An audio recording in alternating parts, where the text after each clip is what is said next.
नमस्कार, आप देख रहे हैं सी न्यूज भारत। मैं हूं आपके साथ स्नेहा सिंह। वक्त हो गया है न्यूज बुलेटिन का। इस बुलेटिन में हम जानेंगे कि कहां सांसद मनोज तिवारी ने की जनसभा, सपा प्रमुख अखिलेश यादव ने कहां किया जनसभा को संबोधित। साथ ही जानेंगे कि कहां 4 शातिर चोरों की हुई गिरफ्तारी। ऐसी तमाम खबरों पर विस्तार से करेंगे चर्चा। तो चलिए शुरू करते हैं खबरों का सिलसिला।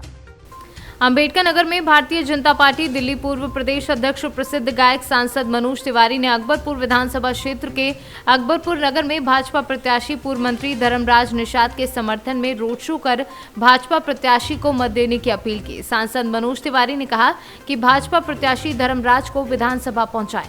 आपके विधानसभा क्षेत्र में ऐतिहासिक विकास होगा। भाजपा विकास और जनता के स्वास्थ्य, शिक्षा और रोजगार की गारंटी देती है।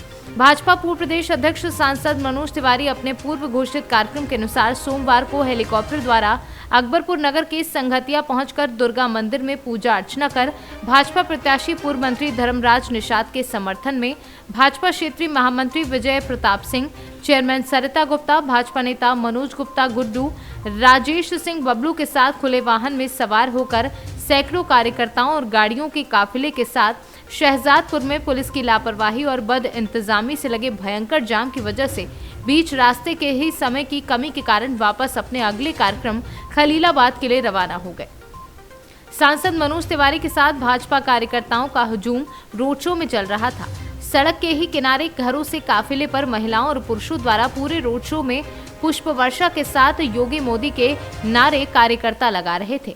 रोड शो में सड़कों पर उमड़ी भीड़ कार्यकर्ताओं को उत्साहित कर रही थी। वहीं सांसद मनोज तिवारी ने रोड शो के दौरान लोगों से हाथ जोड़कर भाजपा प्रत्याशी पूर्व मंत्री धर्मराज निषाद को विजयी बनाने की अपील की। अंबेडकर नगर से सीनू संवाददाता अजय कुमार उपाध्याय की रिपोर्ट। समाजवादी प्रमुख अखिलेश यादव अंबेडकर नगर जिले के 5 विधानसभाओं के लिए धुआंधार प्रचार करने पहुंचे, जिसमें जलालपुर विधानसभा क्षेत्र में पहुंचकर पहली जनसभा को संबोधित किया। लोगों को संबोधित करते हुए अखिलेश यादव ने कहा कि अगली सरकार समाजवादी पार्टी की बनने जा रही है और सरकार बनने पर सभी खाली पदों पर भर्ती शिक्षा मित्रों, बीएड और बीपीएड धारकों के साथ न्याय किया जाएगा।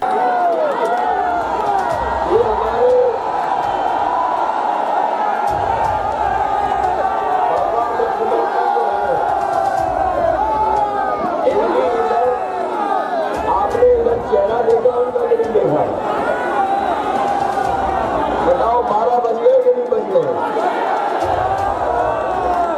वो हमें कहते हैं। अंबेडकर नगर से सीनू संवाददाता अजय कुमार उपाध्याय की रिपोर्ट। बिजनौर की स्वाट पर सर्विलांस टीम और हल्दौर पुलिस को बड़ी सफलता हाथ लगी है। पुलिस ने मुखबिर की सूचना पर लूटे गए ट्रक व ट्रक में भरे कीमत लगभग 80 लाख रुपए के साथ कमला पसंद पान मसाला को भी बरामद किया है। पकड़े गए चोरों और शातिर किस्म के हैं और इनके पास से 2 अवैध तमंचे और 3 जिंदा कारतूस भी बरामद हुए हैं। अभी 3 आरोपी फरार हैं, जिनकी पुलिस सरगर्मियों से तलाश कर रही है। थाना हल्दौर के नूरपुर रोड पर सरदार ढाबे पर एक ट्रक चोरी हुआ था, जिसमें पान मसाला और तंबाकू था। 12 तारीख को अभियोग पंजीकृत हुआ था। मॉडस ऑपरेंडी ये था कि जो अपराधी थे वो भी ट्रक से थे। इन्होंने मौका देख करके ढाबे पर खाना खाते समय चालक हरिश्चंद और परिचालक राजेश को ओवरलुक करके ट्रक चोरी करके माल अपने ट्रक में ट्रांसफ़र करके माल को बेच दिया हापुड़ क्षेत्र में। स्थानीय पुलिस सर्विलांस टीम द्वारा 4 अभियुक्तों को नईम, जावेद, फारूक, वसीम को गिरफ्तार किया है। 3 वांछित हैं। पुलिस द्वारा अभियुक्तों के कब्जे से 2 तमंचा, 2 चाकू, 2 ट्रक, तंबाकू और पान मसाला के 38 कार्टन बोरे। बिजनौर से सीनू संवाददाता सलीम हाशमी के साथ अजमल अंसारी की रिपोर्ट। वन मंडल मनेंद्रगढ़ के नव पदस्थ डीएफओ लोकनाथ पटेल के निर्देश पर वन परिक्षेत्र अधिकारी मनेंद्रगढ़ हीरालाल सेन ने दर्जन भर अवैध कब्जाधारियों को वन विभाग ने वन भूमि से हटाया। बता दें कि मनेंद्रगढ़ वन परिक्षेत्र के अंतर्गत जिस प्रकार से अवैध कब्जाधारियों ने वन भूमि पर कब्जा कर लिया था, आए दिन इसकी शिकायतें मीडिया और अन्य माध्यमों से आती रहती थी। इन अवैध भूमि पर कब्जा करने वालों व नव पदस्थ डीएफओ लोकनाथ पटेल के निर्देशों का पालन करते हुए वन परिक्षेत्र अधिकारी हीरा लाल सेन व वन अमले के साथ पुलिस टीम की मदद से अवैध कब्जाधारियों को हटाया गया। अक्षमा है यहाँ पर शहरी क्षेत्र से लगा हुआ 704 कंपार्टमेंट है सिद्ध बाबा पहाड़ी से। यहाँ पर यहीं के कुछ अवैध कब्जाधारी रात में ही उसको अक्षमण कर डाले थे और रातों रात कर रहे थे बिल्डिंग बनाने का पूरा करके। जैसे अपने को खबर मिली उसके बाद तुरंत हम अपने स्टाफ को लेकर और पुलिस प्रशासन को लेकर के सीमा वन अधिकारी और के निर्देशानुसार जाकर के कार्रवाई की है और उसको हटा दिया गया है। छत्तीसगढ़ से सीनू संवाददाता अजीत यादव की रिपोर्ट। झांसी में हर महीने दिए जाने वाले ज्ञापन की श्रृंखला में बुंदेलखंड निर्माण मोर्चा के अध्यक्ष भानु सहाय के नेतृत्व में प्रधानमंत्री को संबोधित ज्ञापन जिलाधिकारी के माध्यम से भेंट किया गया है। 3 साल में बुंदेलखंड राज निर्माण बनवा देने का वादा भगवान राम राजा सरकार को साक्षी मानकर उमा भारती जी ने किया था। उसके बाद अंबेडकर जी की प्रतिमा के नीचे खड़े होकर उन्होंने कहा था दलितों को ये गिफ्ट होगा, 3 साल के भीतर हम राज्य बनवा देंगे। यही बात राजनाथ सिंह जी ने मौरानीपुर में कहा था कि उमा भारती जी हमारी बहन है, इनकी सारी मांगें हम पूरी करवाएंगे। जब झांसी में मोदी जी आए उन्होंने भी ये कह दिया कि उमा जी को के सारे सपनों को हम साकार करने का कार्य करेंगे। 3 साल की जगह आज 7 साल 9 महीने हो गए, इनके कान पे जूं नहीं रेंगा है। तो इनको इनका वादा याद दिलाने के लिए हर माह की आखिरी तारीख को हम लोग आकर ज्ञापन प्रधानमंत्री जी को भेजते हैं। तो आज भी ये ज्ञापन हम लोगों ने प्रधानमंत्री जी को भेजा है, ये याद दिलाने के लिए कि आपने जो कहा है अपनी कथनी को करनी में परिणित करो, वरना अभी जो विधानसभा का चुनाव हुआ था उसमें हम लोगों ने घूम कर हाथ में राम बंधन बांधकर लोगों को कॉल चढ़ाया था, तो मैं राम को कॉल इन्हें हरा दूं। तो ये तो पहला हमारा सेमीफाइनल था जो उत्तर प्रदेश के 22 के चुनाव में हमने खेला है। दूसरा सेमीफाइनल हम मध्य प्रदेश के चुनाव में खेलेंगे और फिर फाइनल खेल हमारा मोदी जी के चुनाव से शुरू होगा। इससे पहले कि बुंदेली जनता उद्वेलित हो जाए, आक्रोशित तो है ही, आप अपने वादे को पूरा कर दीजिए, हमारा बुंदेलखंड राज बनवाकर अपनी बात को खत्म कर दीजिए। झांसी से सीनू संवाददाता असलम राइन की रिपोर्ट। गोरखपुर जिले के खजनी विधानसभा में मुख्यमंत्री योगी आदित्यनाथ ने चुनावी जनसभा को संबोधित किया। सीएम योगी ने खजनी विधानसभा के प्रत्याशी श्रीराम चौहान के लिए वोट मांगे। मुख्यमंत्री ने कहा कि खजनी विधानसभा से गुजरती हुई लिंक एक्सप्रेस से मिलेंगी विकास को गति, साथ ही साथ बिना भेदभाव से होगा विकास। 500 वर्षों का इंतजार समाप्त हुआ ना, अयोध्या में राम मंदिर बनने से कोई रोक पा रहा है क्या? अगर सपा की सरकार रहती क्या ये काम हो जाता? बसपा की रहती क्या ये काम हो पाता? ये काम किसने किया है? और भाइयों बहनों, हम जो कहेंगे वह करके रहेंगे, क्योंकि हम लोगों का तो एक ही संकल्प है कि रघुकुल रीति सदा चली आई। जो कहा सो करके दिखा दिया, किया है ना। ये परेशान है सपा बसपा के लोग कि कहां से पैसा आ गया है, और अभी तो हमने कहा ये तो अभी झलक है। देखिए, हर गरीब को मकान दिया, 43.5 लाख गरीबों को एक मकान, 2,61,00,000 गरीबों को एक शौचालय, 1,21,000 मजदूरों का विद्युतीकरण और 1,43,00,000। गोरखपुर से सीनू संवाददाता अनूप कुमार सिंह की रिपोर्ट। जिला लोक संपर्क एवं कुष्ठ निवारण समिति की बैठक का आयोजन बाल भवन सभागार में हुआ। बैठक में हरियाणा प्रदेश में सामाजिक न्याय एवं अधिकारिता राज्य मंत्री ओम प्रकाश यादव ने अध्यक्षता करते हुए अधिकतर परिवादों का मौके पर ही निपटारा किया। उन्होंने कहा कि कुष्ठ निवारण समिति की बैठक में रखे जाने वाले परिवादों की तुरंत सुनवाई कर शिकायतकर्ता को शीघ्रता से लाभ मिले, यही सरकार का उद्देश्य है। अधिकारी पूरी तन्मयता से शिकायतों का निवारण करते हुए परिवारों को अविलंब राहत पहुंचाना सुनिश्चित कर। आज कुल 28 परिवार थे, 13 पुराने और 15 परिवार नए, और उसमें से तकरीबन का निपटारा हमने किया है, सुनवाई सभी की है। बार बार से जितनी भी बैठकें आप हर महीने होती है, उसमें मामला यही आता है कि अधिकारी लापरवाही करते हैं, जानबूझकर जो शिकायत है उनको लंबित रखते हैं और लोगों को परेशान करते हैं, महीनों सालों निकल जाते हैं। तो ऐसे अधिकारियों पर कार्रवाई कब होगी?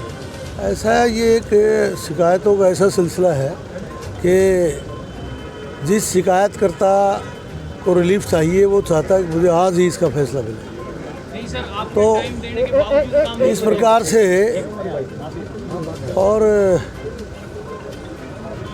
उनकी संतुष्टि नहीं हो पाती, फिर भी हम कोशिश कर रहे हैं कि सबकी संतुष्टि हो। सालों निकल जाते हैं, अगर संतुष्टि क्या ये मेंबरों को, सदस्यों को जिस काम ड्यूटी की थी, किसी भी सदस्य को यानी कि जैसे अधिकारी ड्यूटी लगाते हैं उसके साथ ड्यूटी नहीं लगती, जो ग्रीवेंस कमेटी के मेंबर्स बनाए हुए हैं। कैसे नहीं लगती ड्यूटी? वही पूछ रहे हैं कितने अगर ड्यूटी लगाई जाती, ड्यूटी लगती है। और रेवाड़ी के बस स्टैंड को लेकर अभी तक सर, बस स्टैंड का मैटर यहाँ परिवार समिति का थोड़ा ही है। अभी सर मैं एक बस स्टैंड का मैटर परिवार समिति से संबंधित नहीं है, वो यहाँ के क्षेत्रीय। हरियाणा से सीनू संवाददाता चैन सिंह की रिपोर्ट। दबंगों द्वारा एक महिला कांस्टेबल के मकान पर अराजक तत्वों का सहारा लेकर जबरन कब्जा करने तथा विरोध करने पर उसके ससुर को मारपीट कर मौत के घाट उतारने का मामला प्रकाश में आया है। इस मामले में पुलिस द्वारा कोई कार्यवाही न किए जाने से आक्रोशित परिजनों ने मृतक के शव को वरिष्ठ पुलिस अधीक्षक के निवास के बाहर सड़क पर रखकर जबरदस्त प्रदर्शन किया। इस घटना से पूरे जिले में हड़कंप मच गया है। घटना में जिन लोगों पर आरोप लगाया जा रहा है वह शहर के प्रभावशाली लोग बताए गए हैं। सदर बाजार थाना क्षेत्र के अंतर्गत लालता प्रसाद का हाता निवासी रजत रैकवार आगरा में पीएसी में जवान के पद पर तैनात है। उसकी धर्मपत्नी प्रमिला रायकवार पुलिस विभाग में तैनात है तथा वर्तमान में उसकी तैनाती बरुआ सागर थाने में है। प्रमिला के अनुसार सदर बाजार थाना क्षेत्र के लालता प्रसाद का हाता में उसका पुश्तैनी मकान है, जिसके ऊपर ससुर सोहन लाल रैकवार रहते हैं, जबकि वह भट्टा गांव स्थित मकान में रहती है। प्रमिला के अनुसार गत दिवस उसकी दुधमुही पुत्री की तबीयत खराब हो गई, जिसे देखने के लिए उसके ससुर अपनी पत्नी के साथ भट्टा गांव पहुंचे। इस बीच सदर बाजार में मान्यवर शोरूम संचालित करने वाले प्रभावशाली परिवार के लोग अपने साथ 1 दर्जन से अधिक अराजक तत्वों को लेकर उसके मकान पर पहुंचे और ताले तोड़कर पूरा सामान नीले रंग की लोडिंग में भर कर ले गए। दबंगों द्वारा उसके मकान पर कब्जा कर लिया गया और इसकी सूचना सदर बाजार में रहने वाले एक व्यक्ति ने उसके ससुर को फोन पर दी। इस पर उसका ससुर सोहन लाल उसकी सास को लेकर सदर बाजार की ओर रवाना हुआ। प्रमिला के अनुसार वह भी पीछे से अपने 2 पहिया वाहन से सदर बाजार के लिए निकली। रास्ते में विपक्षियों ने उन्हें देखकर गाड़ी से उसके ससुर को टक्कर मार दी और जमीन पर गिरकर विपक्षियों ने बेसबॉल के डंडे आदि से सोहन लाल पर हमला कर दिया। सर, आज ये बॉडी रख के प्रदर्शन हुआ, क्या है पूरा मामला? प्रकरण में तहरीर प्राप्त करके कार्रवाई की जाएगी और जो भी तथ्य हैं उनकी जांच करा के अग्रेतर विधिक कार्रवाई की जाएगी। ब्यूरो रिपोर्ट, सी न्यूज़। झांसी में श्री 1008 श्री महाकाली विद्यापीठ मंदिर लक्ष्मी गेट की भव्य प्राचीन प्रांगण में दिव्य सहस्त्र चंडी महायज्ञ का विशाल आयोजन 42 वर्ष पश्चात 1 मार्च से 9 मार्च 2022 तक किया गया। ये जानकारी मंदिर प्रांगण में आयोजित पत्रकार वार्ता में मुख्य पुजारी पंडित विजय कुमार त्रिवेदी ने पत्रकारों को दी। देखिए, महाकाली विद्यापीठ मंदिर पर आयोजित किया जाने वाला दिव्य श्री शक्ति सहस्त्र चंडी महायज्ञ आज 40 वर्ष पश्चात पुनः महाकाली विद्यापीठ मंदिर पर आयोजित किया जा रहा है और ये एक विश्व कल्याणार्थ इस यज्ञ का आयोजन किया जा रहा है। ये दिनांक 1 मार्च 2022 से प्रारंभ होगा और निरंतर 9 मार्च 2022 तक चलता रहेगा। 1 मार्च को दोपहर के 2 बजे कलश यात्रा निकाली जाएगी, विशाल शोभा यात्रा है और उसके पश्चात 2 तारीख को गणेश पूजन होगा, वैदिक विधि विधान से यज्ञ वेदिका का पूजन होगा, अग्नि स्थापन होगा, गणेश पूजन होगा, नवग्रह पूजन वगैरह इत्यादि सारे होंगे। इसके पश्चात 3 तारीख से यज्ञ वैदिक विधि विधान के द्वारा यज्ञ का प्रारंभ होगा। इसके अंतर्गत सवेरे 5 बजे से लेकर के सुबह 7 बजे तक वैदिक मंत्रोच्चारण के द्वारा महाकाली का विशेष अभिषेक, षोडोपचार पूजन इत्यादि सब कुछ किया जाएगा। इसके बाद 7 बजे लेकर के 7:30 बजे तक महाआरती होगी माता महाकाली की। उसके पश्चात 7:30 बजे से लेकर के 10:30 बजे तक देवी भगवती के श्री दुर्गा सप्तशती का पाठ, गोपाल सहस्त्र नाम का पाठ, नवग्रह पाठ और विभिन्न प्रकार के पाठों से और मंत्रों से इसको आगे बढ़ाया जाएगा। उसके पश्चात 11 बजे से लेकर के दोपहर के 2 बजे तक वैदिक विधि विधान के द्वारा इस यज्ञ का आयोजन किया जाएगा और उसके अंदर सारे भक्तों जो उसमें बैठना चाहते हैं वो सब उसमें बैठ पाएंगे। उद्देश्य क्या है इस यज्ञ का उद्देश्य, इस यज्ञ का प्रारंभ तो ब्यूरो रिपोर्ट सी न्यूज। बंदरा प्रखंड क्षेत्र में शिव शक्ति धाम बरियापुर मोहनपुर में महाशिवरात्रि के शुभ अवसर पर सोमवार को शिवधुन अष्टयाम पंडित सत्येंद्र मिश्रा के मंत्रोच्चार के साथ प्रारंभ हुआ। धर्मादा कमेटी के अध्यक्ष विमल कुमार सिंह ने बताया कि गत 34 वर्षों से महाशिवरात्रि यज्ञ महोत्सव एवं संगीत सम्मेलन क्षेत्रवासियों के सहयोग से शिव शक्ति धाम में होता आ रहा है। ये महोत्सव का 35वां अधिवेशन है। वहीं सुरक्षा व्यवस्था को देखते हुए पीयर थाने की पुलिस यज्ञ स्थल की निगरानी कर रही है। उल्लेखनीय है कि अन्य वर्ष की भांति इस वर्ष भी दूर दूर से आए श्रद्धालु कार्यक्रम की सफलता के लिए लगातार अपना योगदान दे रहे हैं। यज्ञ को सफल बनाने में मंदिर के पुजारी रविंद्र गिरी, कमेटी के उपाध्यक्ष कौशल किशोर ठाकुर, सीताराम सिंह, नारायण गिरी, रमेश ठाकुर, गोलू गिरी, हरिओम झा, कुंदन ठाकुर अहम भूमिका निभा रहे हैं। मुजफ्फरपुर से सीनू संवाददाता गंधीर कुमार झा की रिपोर्ट। फिलहाल इस न्यूज बुलेटिन में बस इतना ही। देश दुनिया की ऐसी तमाम खबरों को देखने के लिए बने रहें सी न्यूज भारत के साथ।